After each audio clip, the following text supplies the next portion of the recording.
السلام عليكم، مرحبا بكم في قناة ميمي شانيل. اليوم غادي نقدم لكم واحد البانكيك بالسميده كيجيو رائعين خفاف ولذاذ. خليكم معايا نشوفوا المقادير وطريقه التحضير. نحتاجو 2 كيسان ديال السميده رقيقه من هذا النوع هذا ديال الكيسان، 2 ديال البيضات، 4 كاس ديال الزيت، كاس ديال الحليب وشويه الملحه، خميره وفاني. في شي بول غادي نديرو 2 بيضات اللي كيكونوا في حراره ديال الغرفه. غادي نضيف عليهم رشيشه ديال الملحه، وغادي نضيف نسيت ما درت معكم في المقادير السكر سنيده. غادي ندير واحد 3 المعالق ديال السكر سنيده. اللي عنده هذا السكر الاسمر يديرو، اللي عنده البيض يديرو، اللي ما بغاش كاع يدير السكر يدير غير واحد 2 معالق ديال العسل. راه كيجي المذاق ديالو زوين، لانه هما غادي نزيدو ندهنوهم بالشوكولا ولا ندهنوهم بالعسل، غادي يجي السكر ديالهم زوين. صافي، وغادي نطرب هاد المكونات مزيان حتى تفتح ليا اللون ديالهم. من بعد غادي نضيف داك 4 كاس ديال الزيت، وغادي نضيف كاس ديال الحليب. كل المكونات يكونوا في حراره ديال الغرفه. من بعد ما طربت هاد المكونات مزيان، غادي نضيف دوك 2 كيسان ديال السميده، وغادي نحاول نخلط مزيان. وغادي نضيف ديك الخميره كيميائيه.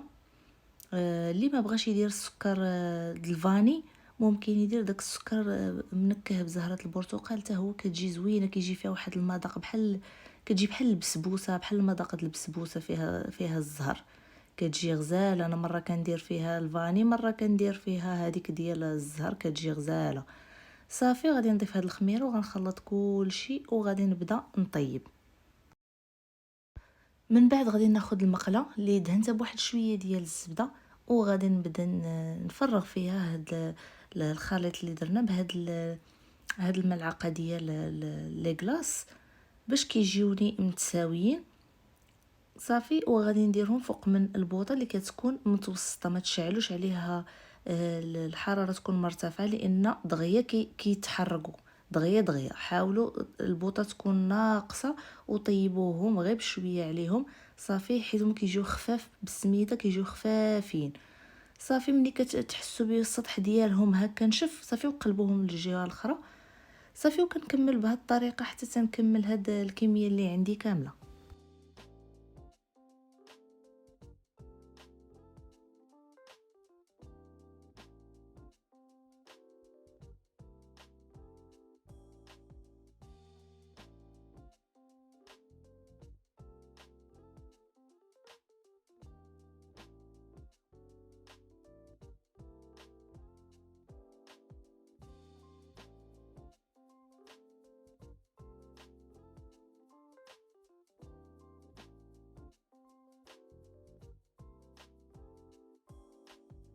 وهذا هو الشكل النهائي ديال البانكيك ديالنا ديال اليوم. زينتو هكا بشويه ديال الشوكولا من الفوق، وهاد لي بيبيت دو شوكولا حتى هما كيجيو غزالين. زينوهم باش ما بغيتو، باش ما وليداتكم كيعجبوهم، ولا حتى نتومايا.